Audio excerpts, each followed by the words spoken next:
Hello. Questions for Coach? Just from an execution standpoint, what really jumped out for game one for you guys? I think our operation, although it needs to improve, was steady. It was good, getting people on and off. We didn't have really any issues getting people on and off the field. I think from a penalty standpoint, we were good with procedure penalties that slow you down and get you off schedule. Third down, execution on third down, converting third downs was a big deal for us. And to be able to run for 6 third downs, I think that helps. Staying on schedule, that helps an offense stay on the field and get rhythm and get that feeling that we had on Saturday. How was the in-helmet communication on Saturday with Dylan? We've been doing it since last spring, so it's nothing new. I mean, it becomes just the way that we communicate every day. We do it every day in practice, every single period, every single scrimmage. So there's no issues as far as the communication. Now, electrical and internet, that could probably jump up and get us at some point, but so far so good. What do you think about the silent iPads and how beneficial that was? I think it was great. In the NFL we had them, but it's just a still picture. You're able to just literally being in the box, you're connected to the Ethernet, and so you instantaneously get it once the whistle blows. A second goes by, and there it is, and you can see kind of what's happening. And I think it helped us, just improve as the game went on. It's not as much about what the player is doing as much as, hey, they're doing this. This is how we need to react to have more success.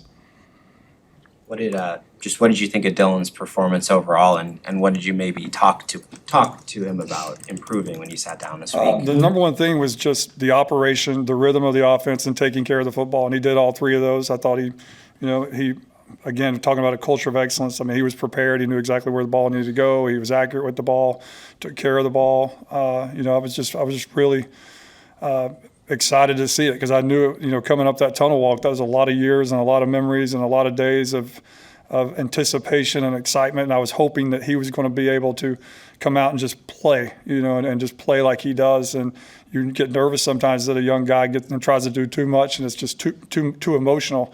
And he was like a freaking surgeon. Like, it was amazing to see him, just his maturity, way beyond his years from that standpoint. Have you seen indications of that since he's been here? I have, and you can't help but feel it. Like, when he walks in a room, he's got a little different feeling about him.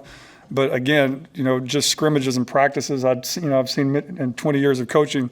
You turn the lights on at a game, people start to change and do weird things, and he didn't do that. If anything, he became more focused. As scary as that is, so I thought he got off to a really good start. And there's always things that we can all improve on.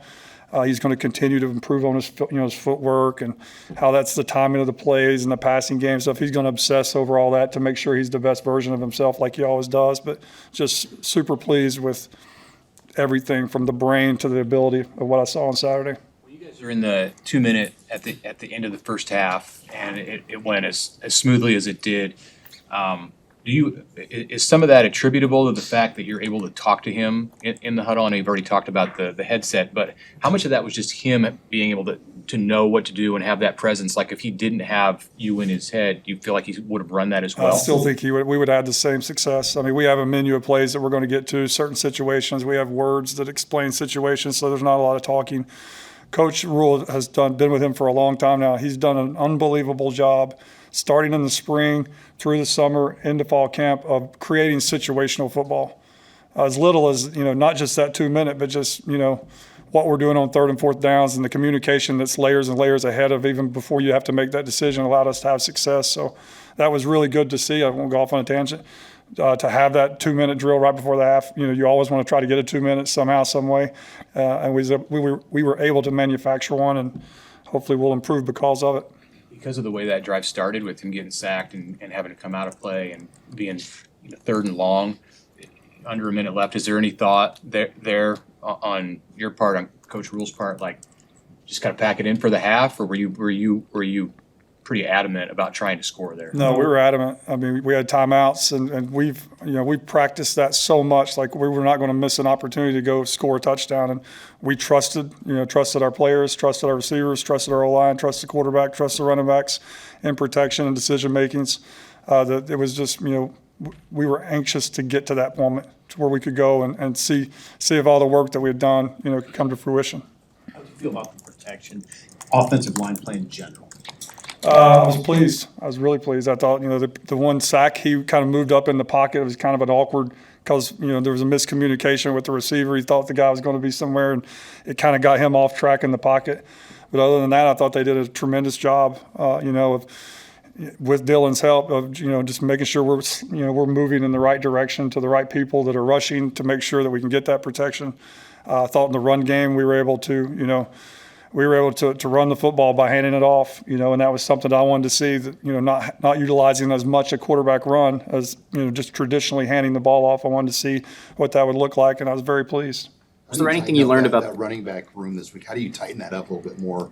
I mean, it's going to be hard, as you said, to keep playing for the way you have. No doubt. And the other day's game shook out in a manner that we could get them all in the game. But, the most productive guys that take care of the football are going to be out there. Like, they need to continue to compete this week. Like, they had a great day today of competition. Some guys did things well. Some guys didn't do things well, back and forth. So, we'll keep working throughout the week. And then, by the end of the week, we'll play who gives us the best chance to run the football and protect the quarterback. is there anything you learned from that room just by seeing them in a game setting versus what they were giving you in fall camp? Not really. It was pretty much the same. What my anticipation of their skill sets, what they showed up during the game. How pleased were you with Isaiah's performance after his journey back to this point? Really pleased. We really didn't go into it saying let's throw a bunch of deep balls here. The ball just kind of found him, and I think he had a chance to make plays and he made them, and it was really, really good to see. You said during your film review of this week, what have you seen from Colorado's defense? They've had some changes on the defensive staff. Yeah, very sound. NFL, a pro style offense. Obviously, people talk about those all the time, but this is a pro style defense. You can see all the different layers that you see on Sundays. I think they do a really nice job. They got very athletic corners that, just can get in your face and play man all day. They got a nickel that can cover anybody on the field. They got two safeties. One safety, obviously, that plays in the middle of the field is really physical. The other safety is athletic, covers guys, does a really nice job. I think they're talented up front, big, long guys that can rush the quarterback, that cause issues, setting the edges in the run game and rushing the passer in the passing game. So that on top of, their system of how they play football, it's going to be an issue. So we've got to have a nice week of preparation as coaches and players to make sure that we're executing at the highest level come Saturday night. Matt talked about the tight ends doing a nice job in the blocking game. What kind of opportunities do you see for them to get more involved in some of the passing stuff? I mean, we saw Thomas catch a few balls, but getting deeper. Yeah, for sure. And, I came out of that game myself. Just, we've got to get vertical concepts for those guys, especially Thomas, with his athletic ability. So we got to continue to make an effort to find ways, find different concepts that, can show his skill set as well. Anything else for Seth? Awesome. Thanks, guys.